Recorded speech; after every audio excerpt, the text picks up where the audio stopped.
maka kami limpahkan kepada mereka berkah dari langit dan bumi.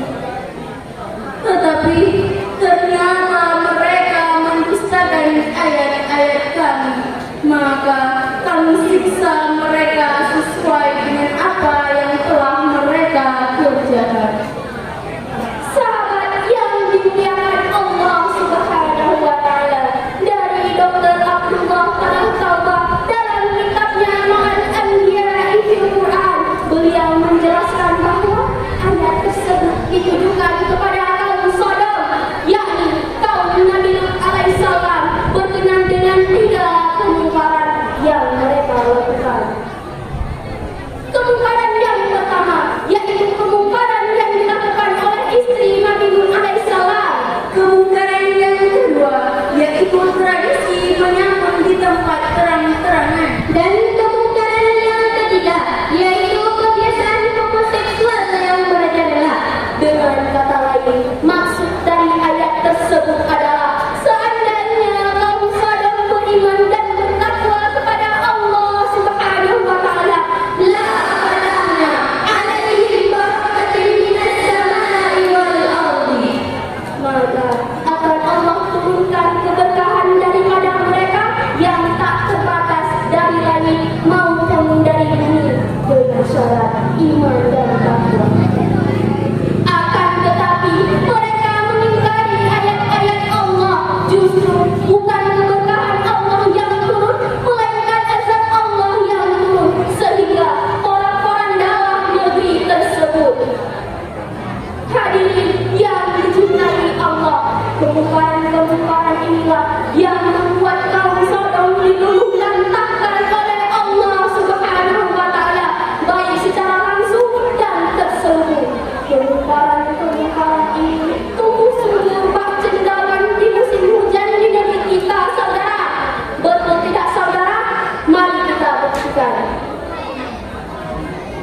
Kemungkaran yang pertama yaitu kemungkaran yang dilakukan oleh istri Nabi Lut alaihissalam. Gambaran istri yang durhaka kepada suami, istri yang enggan mematuhi perintah sang pemimpin keluarga, istri yang memiliki boyfriend selain suami. Dan apakah hal ini kita temui di negeri kita, saudara? Iya, bahkan merajalela.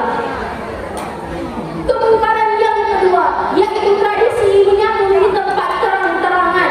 Ini adalah bukti korupsi, kolusi, dan nepotisme, penyalahgunaan kekuasaan, penyelewengan dana pembangunan, yang pada akhirnya bukan pembangunan nasional yang kita rasakan, akan tetapi penderitaan nasional yang masyarakat keluhkan. Adapun kemungkaran yang ketiga yaitu kebiasaan homoseksual yang merajalela. Kebiasaan inilah yang membuat kaum Sodom durhaka kepada Allah.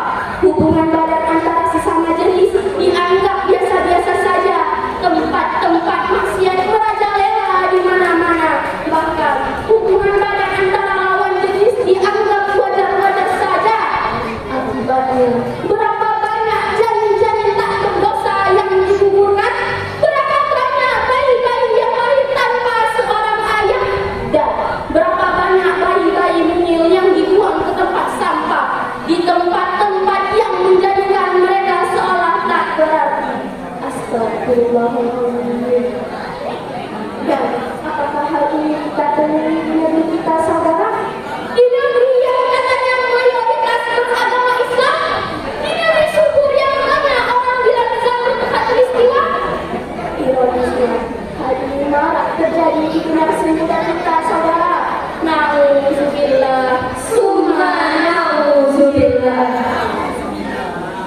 Allah Subhanahu wa Ta'ala telah berfirman dalam surat Al-Isra ayat 16 yang berbunyi, wa iza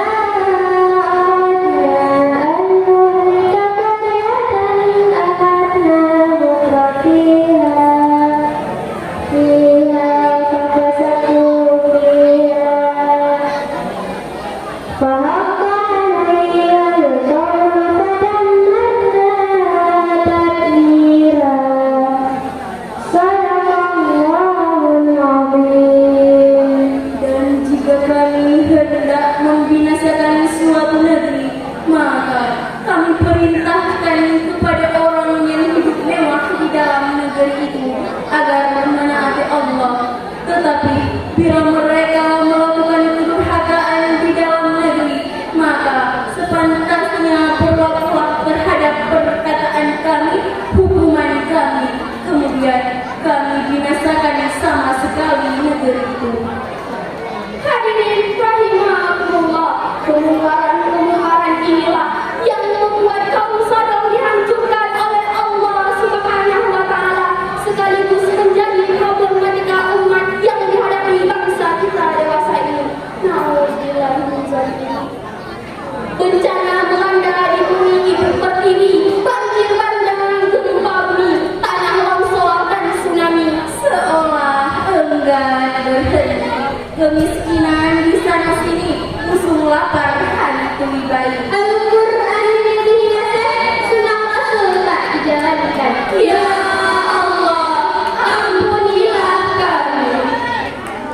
Untuk itu, wahai para pemuda, wahai para mujahid penerus bangsa, mari kita tingkatkan iman dan takwa agar diri dihiasi akhlak yang mulia. Dan ingatlah seruan Allah dalam hadis qudsi ini, ayyuhasya at-tariqu syahwatul liajlir antara ini kambarihi malaikatihi. Wahai para pemuda yang meninggalkan syahwatnya karena aku, kalian di sisiku bagaikan malaikat-malaikatku. Sebagai akhir dari syarahan ini, dapat saya simpulkan bahwa akhlak ialah suatu perbuatan yang tertanam dalam jiwa, yang daripadanya timbul perbuatan-perbuatan dengan mudah, dengan tidak memerlukan pertimbangan pikiran. Singkatnya, sementara orang membuat definisi akhlak, maka yang disebut dengan akhlak adalah suatu sifat yang dibiasakan.